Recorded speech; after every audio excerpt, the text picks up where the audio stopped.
I'm nowhere near as tall as Lauren. Okay, I am Andrea Rundell. I'm Executive Director of the YWCA, University of Illinois. Yes. I always want to make it clear that there's a big difference between the YMCA and the YWCA, and the big difference is we're cooler. Alright?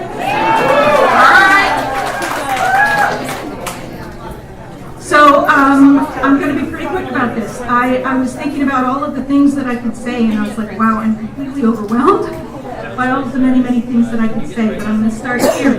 The mission of the YWCA is eliminating racism, empowering women, promoting peace, justice, freedom, and dignity for all.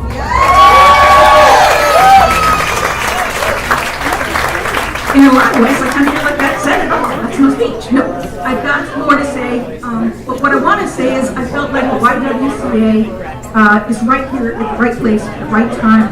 We're concerned about racism. We're concerned about empowering women.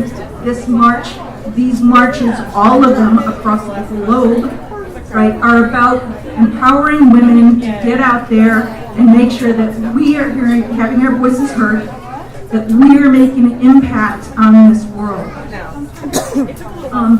That's pretty amazing because obviously we're pretty dang powerful. Yeah. And so I was really excited to think about, here we are, we're marching together, we're marching in unity, we're marching in solidarity. And there's so much against us right now, right? So much of the new administration, Congress, so many things that are poised against women right now. Healthcare, attacks on healthcare are going to be a big problem. Housing, equal pay, gun violence, domestic violence, all of these things are under attack right now.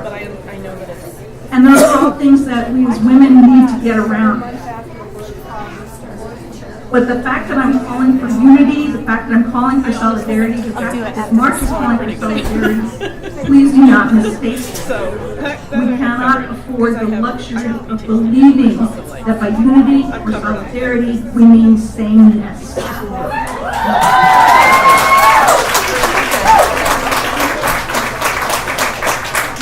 The impact of all of these different things on our health care, on affordable housing, the attacks on equal pay, all of them hurt us, but they hurt some of us more than others.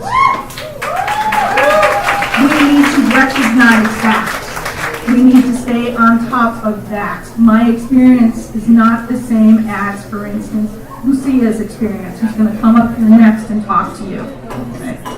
That makes a big difference, and I cannot afford, and we cannot afford, the luxury of ignoring those differences.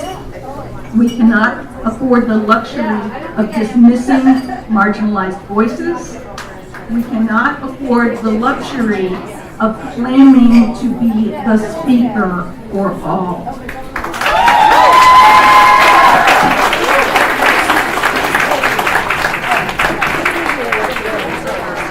Going beyond that, we need to make sure that this goes on. It's a great day. Everyone's excited. That's wonderful. Hundreds of thousands of people, hundreds of thousands of women out there.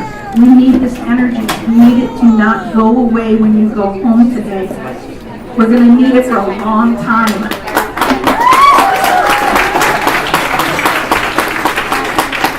And I think one of the most important things in saying that, and I want to kind of go to someone else here, we can't afford the luxury of fighting amongst ourselves either.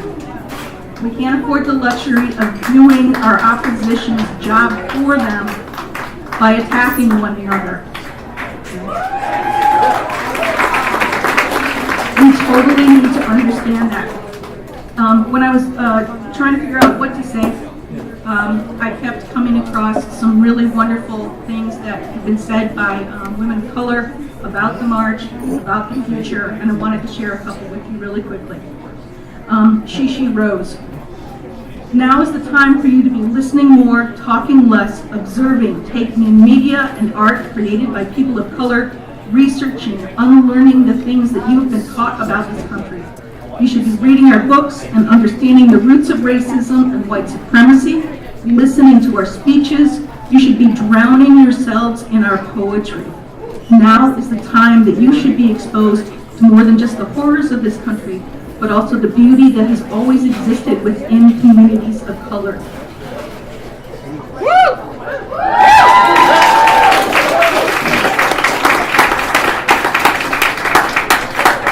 So finally, I want to say this is about listening and respect. We have differences, but we've got to listen, we've got to respect one another, we've got to keep our eyes out there on the prize. And so, quoting Shar Adams, another blogger of color, I will be marching with tens of thousands, maybe millions of women and men who want to take a stand on social justice. I will stand in solidarity with those fighting for human rights. I will make my voice heard, and I will listen to the voices of those around me. Thank you very much.